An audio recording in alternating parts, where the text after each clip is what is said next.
ये जो सियासत की हम बात कर रहे हैं, मैंने जैसे कहा कि हमारी सियासत भी बड़ी अनप्रेडिक्टेबल ही हो गई है।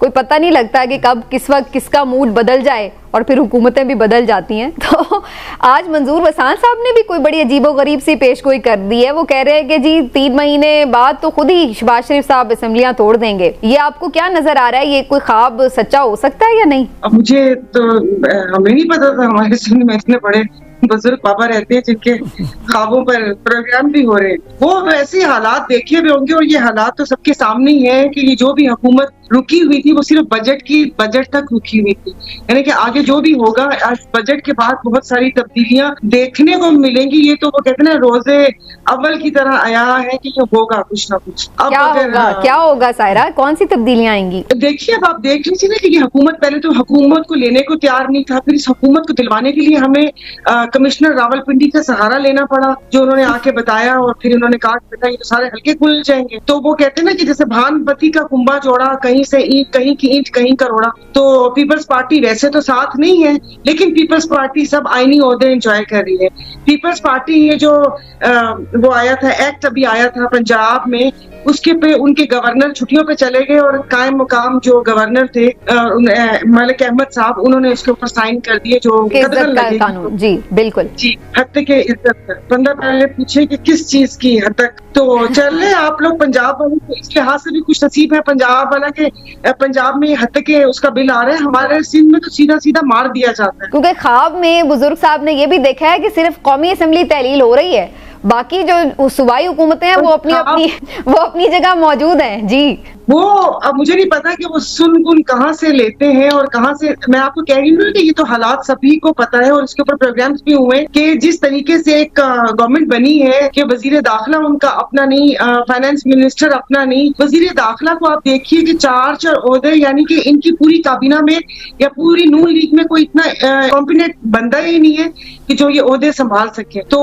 अब देखिए, आपने कहा ना कि ये सब कुछ कब तक चलेगा, तो मेरा कहना ये है कि सुहागन वही जो पिया मन भाई। अब पिया का मन कब तक भरता है, जब तक नहीं भरेगा ये हुकूमत ऐसे ही चलेगी। और जैसे कि उन्होंने बोला कि उससे पहले खान साहब के ऊपर इतनी इल्जामात की बौछार थी जब उन्होंने सूबाई असेंबली तहलील की, तो ये कैसे कह सकते हैं कि सूबाई असेंबली रहेंगी और कौमी असेंबली तहलील हो जाएगी।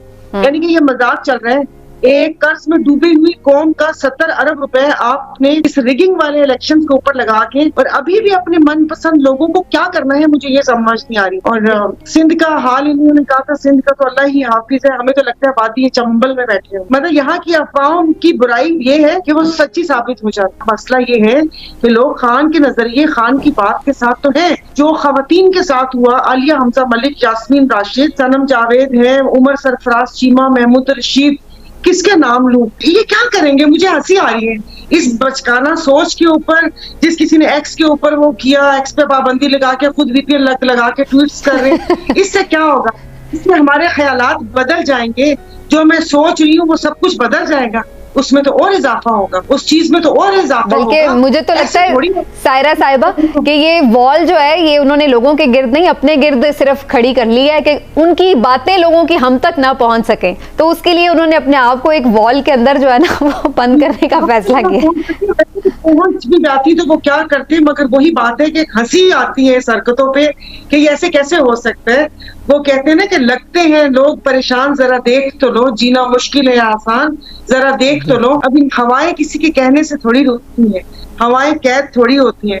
ये एक हवा चल पड़ी है, एक ठीक है, नहीं हो सकता। यानी वो कह सकते हैं, इसको यूं समेट लेते हैं सायरा के वो आग की जो दीवार है इसके ऊपर पानी ही पड़ जाएगा फिर, जो ये इसी तरह ही लग रहा है। फिर मैं तो पहले भी कह रही थी कि 70 अरब भी ना लगाते, कुरानदाजी निकाल लेते, पर्चियां डाल लेते। जैसे बचपन में हम लोग खेलते थे, उस पर्ची के हिसाब से या 3-3 साल का ये दोनों पार्टीज कर लेती कि 2 साल एक का वजीर आजम तो 2 साल दूसरे का वजीर आजम। जब इस कौम के मैंडेट का एहतराम ही नहीं करना था, यहाँ पर जो हमारे साथ हुआ, जो सिंध का पूरा सौदा हुआ, मैं तो कहती हूँ ये वाले इलेक्शन और अगले भी ऐसे इलेक्शन करवाने तो उसके लिए तो ना ही करवाएं। कौम का पैसा वो डायरेक्ट आवाम बेचारी को सब्सिडी दे दे, बिजली की मद में दे दें या खाने पीने की मद में दे दें। आप उनकी मिफ्ता इस्माइल साहब को देख लें, आप मेहताब अब्बासी साहब को सुन लें, आप जावेद शेख रुहेल अस्कर साहब को सुन लें, बहुत सारे लोग हैं।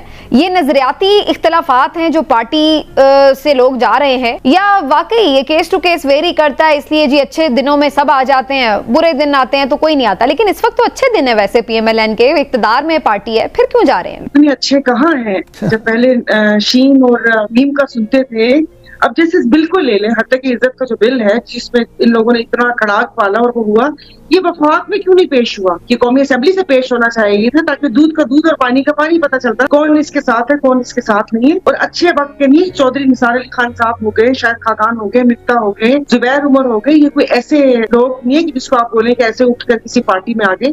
बाकायदा इनका बैकग्राउंड है, पार्टी के साथ सारा कुछ है। तो देखिए, वो आप कहते हैं ना कि अलमाल, मतलब माल और औलाद ना बहुत बड़ी आजमाइश है। तो बड़े मियाँ साहब इस आजमाइश में दोस्तों के हवाले से पूरा नहीं उतरे। अब वो कहते हैं ना कि जिस तरीके से मरियम साहिबा अपनी पार्टी चला रही हैं, तो उसमें तो बिल्कुल सही फैसला है।